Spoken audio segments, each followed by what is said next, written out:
right off the bat, let's go to one of the best guests we've ever had. And it's been a while since we've had him on the program. I've been trying to get him on for quite some time, but the time is now, my friends. The time feels right. 4 months removed since his last fight, we're now joined by the former UFC bantamweight champion, one Dominick Cruz. Dominick, are you there?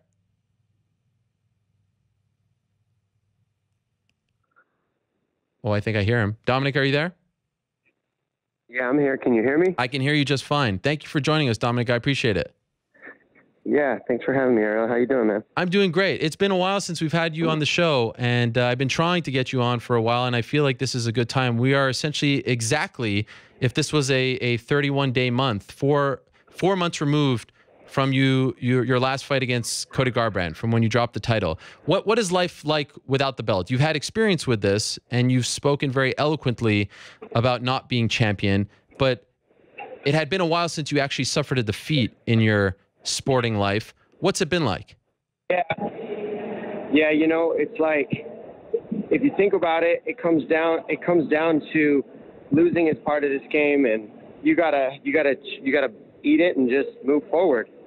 You know, one of my favorite quotes is, for success, like happiness, cannot be pursued, it must ensue.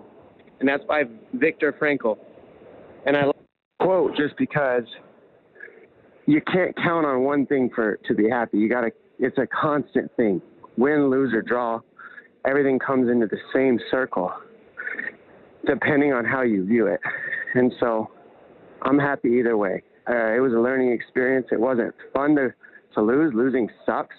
I'm a prideful individual that hates losing like anybody else. At the next level, I would even say I hate losing. But depending on how you view it, depending on how you wrap it up, it can also be a gift, and it can be something that you can be happy about in the end if you focus right and you key on the real things that need to be keyed in on. The experience that you had with the knee injuries and the time off, do you think that prepared you for the loss? In other words, had you not gone through that and still remained undefeated for all those years and then suffered your first loss in 10 years, do you think you would have took it even harder? Well, I don't know. I've always been a pretty fair sport. I just haven't lost in 10 years, so nobody got to see it. The last time I lost was to Uriah Faber, and I wasn't the nicest about that because he's a prick, and he runs his mouth and told a bunch of lies about me, and so I was after him from then on. But now, at this point, I've had, plenty of opportunities to get my own life out there, my own personality, my own mindset, and I think people have a better understanding of what's going on in my life and who I am. And I've said it a million times, a loss doesn't define me, a win doesn't define me. It's just how I live every single day, trying to move forward. So it is what it is. I think that the irony in the matter is that my knee injuries, while they prepared me for life outside of in the loss column, like it kind of helped me understand the things I can't control and all that. All the things I learned from my knee surgeries, I think are possibly some of the reason why I also lost. So that's the irony in the matter. It's, I didn't kick for 3 years. I didn't have all my tools in that fight that I think I've shown in a lot of my fights prior to the knee surgeries. And so that's what's been focused on since the fight, is just, getting my old habits to be habits again, instead of coming off a 3-year layoff, few ACL injuries, and then making do with what my body gave me at that point. And thank God I was able to win a world title under those stipulations after the layoff, not kicking in 3 years, not wrestling in 3 years, being out of shape, all that stuff. And again, this is no excuse. This is just the path I had to take. So I think that the things I learned through the knee surgeries are also some of the reasons why I wasn't quite as fluent as I could have been on that night with my kicks. And I think that made a big deciding factor in the outcome of that fight as well. If the Dominick Cruz who fought Demetrius Johnson in 2011 was 100% healthy, let's just pretend you're 100% healthy, you don't go through the knee injuries at that point, what are you at against Cody Garbrandt? Like, do you feel like you're at 80%, that you'll never get back to where you were? No, I think I'll get back there. I think that the problem was Not that I can't be or won't be back to where I've ever been. In fact, I think in a lot of ways I'm better than I was against Demetrius. It's just certain weapons you can't utilize with certain injuries. So you transfer your exercises to different portions of your body and different techniques and different martial arts. You focus on different martial arts depending on what's injured on your body. If my hands are broken, then I'm going to throw 1,000 kicks a day. If my ankle hurts, then I'm going to throw 1,000,000 punches a day. It goes back and forth. And with my knees the way they were, I was not able to throw kicks. And so it just changed my game a little. But it didn't make it worse. And it's not that I'm worse than I was then. It's just that I had to fight a little bit different. Now it's just a matter of getting those habits back. Like I said, they're there. I know how to use them. It's just a matter of getting my body to react instead of think. Are you ready to start training for another fight, or do you want to take some more time off? No, I've been training. I don't really stop. I just had to give my body a little rest from the beatdown of martial arts for a couple of months. I fought those 3 fights last year. That's 3 title fights against some of the best guys in the world, back to back. After, the layoff I had, that was a good year for me. I put a lot of work in. And so I took a little bit of time, 3-4 months I've taken to just heal. I've been training. I shot stem cells into both of my feet. I shot stem cells into my shoulders just to make sure everything I take a second and I marinate and heal. Marinate and rest and just, let my body get 100%. And then I'd like to come back and fight for the title. That's my goal. There was nothing that was just complete. I wasn't completely out of that fight. Come that 5th round, I was still in the fight. I was in the fight the entire time. So I definitely want to get another shot at that. And that's what I'm looking for and focused on more than anything is fighting the winner of TJ Dillashaw, Cody Garbrandt. That's what I want. Okay. I think that's what the fans want. So the plan is wait for that fight to play out July 8th, and then probably, if everything goes well, you would only return in around December, January, just given how these things play out, right? Yeah, if you really look at the big picture, I fought 3 times in 1 year. When I fought Cody, Cody fought 30 seconds against Mizugaki, which is a guy I knocked out in a minute before he knocked him out. So this is a game of inches, and every single fight you have, every single camp you put in, is something your body sees and feels. I put in twice the work that Cody did in that year, and that's in camps, and that's in fights, and that's in media, and that's in everything in the sport. So now he's doing it. Now he's got the title, and now he's doing the media, and now he's fighting TJ Dillashaw. He's got the workload, and he's got the responsibility of defending that belt against the best in the world. And I'm right here knocking on the door, just like he was knocking on the door, just like TJ was knocking at the door, just like Faber was knocking at the door. I'm right here knocking on the door, and I'm not giving that dude any space. He's not going anywhere. Is the UFC on board with this? In other words, have they asked you, okay, what do you want to do? You've told them you want to fight for the belt, you want to fight the winner, and they're down? Well, I told Sean Shelby what I wanted to do. Yeah. Sean Shelby is like, well, I don't know. I don't know if that's necessarily, he doesn't know. He's saying he doesn't know. I'm saying this is the fight that needs to happen at 135 pounds. There's 3 people in this division that people know, and it's me, TJ, and Cody. And the reason why you know us 3 is because I've been fighting these 2 people. And I've been talking about them, and I've been building them on Fox and giving them, a lot of shine. And I've also been, bashing on them too. But the mixture of the entire thing has built the 3 of us.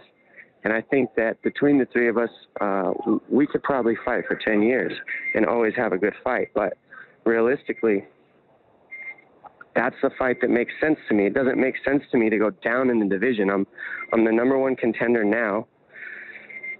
And to fight backwards in the division after the amount of title defenses I've had in the past doesn't even resonate or make sense to me. I'm here to fight the best in the world, to fight for the title. And I think that I've earned that position. And if I got completely, to where I wasn't even in that fight, I could understand. But I was in that fight from beginning to end. And in that 5th round, I'd even say that I won. So there's still a case for me in this matchup with Cody or TJ, either one of them. There were some points in the fight where, I guess for lack of a better word, he was kind of mocking you. He was kind of playing around a little bit, and his confidence was growing. Right. What do you make of that? Is that all fair in love and fighting, or do you think about that a lot? Is that motivation for the rematch against Cody? How did you digest that? You gotta you gotta understand that it's all in how you look at it. That to him is entertaining to the people. That to him is entertainment, which is that's his prerogative. That's the type of person that he chooses to represent himself as. That's fine. That's his choice. Me personally, rather than mock in and during the fight, I do it before, after, the 8 weeks before we fight, because in that octagon, instead of mocking, I'd rather try to do work to get the person out of the octagon, to try to get him out of there and finish him. So, I mean, he had opportunities where he had me hurt, and maybe if he wasn't trying to fool around and joke around, maybe he could have done better with me and gotten me out of there. I don't know. But the bottom line is that mocking didn't get him the finish. That mocking got him the win, but that wasn't even what it was. That was just him trying to show how tough he is. And that's fine. Like it can't affect you, you know. That type of stuff can't affect you. You watched Anderson Silva do it for how many fights until finally Chris Weidman shut him down. Right. So you can only do that for so long before it just gets annoying to the fans, annoying to the athletes, and it doesn't show. To me personally, that's not a championship mentality. But he has the belt, so he can represent himself as a champion however he chooses to, and I have nothing to say about that. That's his choice. Who do you think wins between TJ and Cody, and who do you want to win? I think Cody wins because I think that what's happening with that whole situation, being involved on Tough Talk and seeing what's going on, talking to Ludwig, talking to Dillashaw, talking to Cody, talking to certain people as I move through the sport and do this analyst gigs, I think this beef really is Faber's beef. I mean, and I think Cody will pretty much listen to Faber. If Faber told him to jump off a bridge head first, he would do it. So he's fighting Faber's fight for him, plus TJ's up for the belt. So it makes it easier for Cody to just say, F you, TJ, plus my favorite mentor, coach, dad, uncle, whatever you want to call him, hates you too, so I really hate you. But I think really that the whole problem stems from Faber being upset because Ludwig was teaching good stuff and it was taking some of the shine from Faber in Faber's own camp. And so they had a separation that caused problems with TJ. And realistically, in my opinion, if Faber was, cared about TJ as much as he said he did, then he would have let him leave and do what he needed to do to better his career as a friend and a coach. Eric has told me several times, if I ever need to leave our camp at Alliance and go anywhere, it wouldn't matter. He would still manage me. He would still be my friend. He wants to see me do best wherever I think I need to go to be the best in the world. And Faber would never, my coach, Eric Del Fierro, would never disown me. We would never have a problem. We've had this talk. If you need to go, go. Well, Faber couldn't do that. It hurt his ego that his guy would go somewhere else and train with somebody that TJ thinks is better than Faber. And it hurt him that Ludwig was getting all the shine while he was at Faber's camp, because that's Faber's camp. So that all being said, TJ isn't just fighting Cody. He's fighting that entire camp. He's fighting Danny Castillo. He's fighting Faber. He's fighting Cody. He's fighting all his old coaches. He's fighting all his old friends and family members. I think that mental strain and the loneliness that he's feeling on that show and over this period of time is wearing on him. And I think that the mental aspects of that are what get him beat against Cody, not the technical aspects that TJ has. I think stylistically, TJ has the technique and the tools to beat a guy like Cody. He kicks fluently. He mixes his punches and kicks. I think Cody has the edge and the power in the pocket, but TJ can make up the pocket work with kicks, movement, and angles. And he's kicking a little bit more than I did against Cody, so I think that will play to his advantage.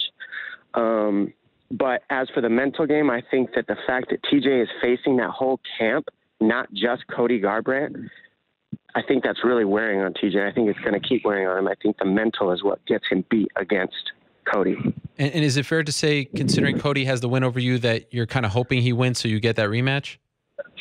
Yeah, realistically, me and TJ's fight was very competitive. It was a good fight. I won it fair and square, in my opinion, but I could fight him again and be happy with that. But I lost to Cody. Of course, I'd be lying if I said I didn't want to fight him immediately as soon as possible and get that loss back. I couldn't go right back into the octagon immediately because I needed to heal my feet a little bit. I mean, anybody who's had this thing that I have, plantar fasciitis, will tell you it ruins careers. It ruins runners' careers. It ruins, football players' careers, soccer, basketball, tons of sports. And I had to sit out, let my feet completely rest for a little while, and try to get them back to 100%. And, they're feeling better than they have in an entire year.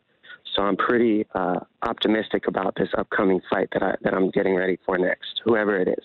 I'll never forget that post-fight press conference when you showed up and you stood up the whole time, and you again, to me, like I go to a lot of birthday parties with my kids, and people ask me what I do for a living, and usually they're like, you cover cage fighting? What is up with that? And I've told parents time and again over the last 4 months, Google this. Google Dominick Cruz post-fight press conference, UFC 207, and you'll see how great these individuals are, what kind of professionals they can be. I mean, that to me is something that I can play for my kids when they lose a soccer match. Like, you just put out the blueprint, how to deal with a tough situation. And I was more impressed with you that night in that moment than anything that you have done in victory as far as your MMA fighting career is concerned. And it was fascinating to see the juxtaposition of you losing, showing up, and Ronda losing and not showing up. How difficult was it for you to do that? And does it bother you when other fighters who suffer some kind of tough defeat don't come and at least address it? This is me, Ariel, and this is why I am the way that I am. It's a proven scientific fact that unless you get to be yourself, act like yourself, say what you want, you have anxiety, you have stress, you have depression, you have all these things that are just driving you crazy every day because you're holding yourself back.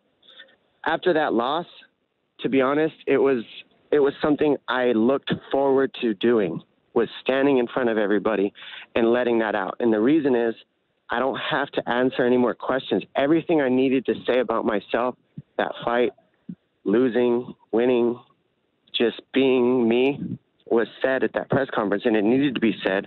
So I didn't have to sit on it and marinate in it and think about it and let it eat me away. I had to say that stuff. Everything I said was from my heart and from my mind, and I don't hold anything back. I just said it. So I think that's why it worked, is because I meant it and I wanted to say those things because that is the way it's supposed to be. I think that we see so many people fight loss, fight when things don't go the way that the world perceives they're supposed to go. They fight it and they don't flow with it. And then you're not learning from it. And the whole loss becomes a curse instead of, you never really could see a loss as a blessing unless you choose to wrap it up as a blessing, and you have to learn from it, because what else can I really do with it? Just sit and be sorry and sad about it, and then it does nothing for me. I might as well make the best of it, and that's all I can do. Those are my two choices: make the best of it or let it ruin me. And I choose to not let it stop me. I got to keep going forward. I got to keep moving, and that's what that was about. It wasn't anything other than that, and expressing myself. And I'm glad that it could come off to in a way that people could understand. I mean, that's just, I always ask God to speak through me when I go speak, and whether you believe in God or not, it can be your higher power, but he's my higher power, and it keeps my mind sorted out sometimes. And then you had a soccer player for Arsenal, Hector Bellerin. I'm probably butchering his name, but he's even tweeting out the video a couple days later after his team suffers a tough draw in one of their matches. You're being used as this inspiration in defeat. Does that kind of blow your mind that people, like, I feel like if someone says to me, tell me about Dominick Cruz, first things first, I'll mention, the knee injuries and the fact that you were able to come back and win the belt. This is probably the second thing that comes to mind. Is that crazy? Is that fair to you and what you've done in your fighting career? Because this to me was so damn impressive what you did up there. Took so much courage. What's crazy to me is that the 6 world titles that I owned in 10 years' time and never lost doesn't even get brought up ever by anybody. It's always, you had knees, you're blown out. You've had a lot of injuries you've gone through. Thank you for being an example of that for me, Dom, and the way you handled that loss. And your Joe Rogan podcast was amazing. That's all I hear about. I don't even hear about any win I ever had, any title that I, beating Faber twice, fighting TJ coming back after 3 years, beating Demetrius Johnson, beating Scott Jorgensen to become the very first UFC bantamweight champ ever. All these things, never, because it's almost like it was perceived to happen. Like people expected that to happen. Nobody expected me to be be a fair loser, I guess. I don't know what people expected from me, but it's clear to me that the one thing that wasn't expected out of me was to be a fair-minded individual through loss, through being beaten, because I'd been successful for so long, and I was blessed to be successful for so long. I always said that. I never said that I deserved anything. I said that I earned it. I worked for it. Nobody deserves a thing. Everything we got can be taken from us just as fast as it's given. Nothing's ours. That belt doesn't belong to me, no matter how many times I defend it. It doesn't belong to Demetrius. It doesn't belong to Cody. That thing is up for grabs every single time we win it. Nothing we have is ours. That's all just a facade. Amazing. Have you ever considered doing motivational speaking? Because the way your mind works, I feel like would be perfect for it. Yeah, I've heard that from people, and it's something that, it's an avenue I think that I could possibly move into, just because the things that I've been through, I've had to motivate myself for so many years, Ariel, coming from nothing to trying to move into something.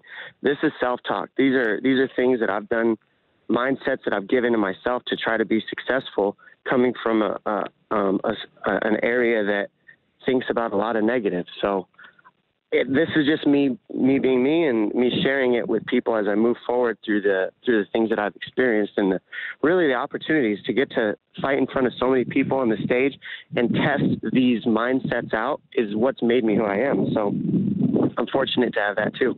And just a couple more things, Dom, before we let you go. You're doing the broadcasting now, and you've been doing this for a while, but now you're getting to be on the pay-per-views sometimes alongside Anik and Rogan. And again, I'm not blowing smoke up your butt. I've told you this privately. I think you do a phenomenal job. I love listening to you break things down. But it's also funny how at times it feels like you're kind of challenging Joe.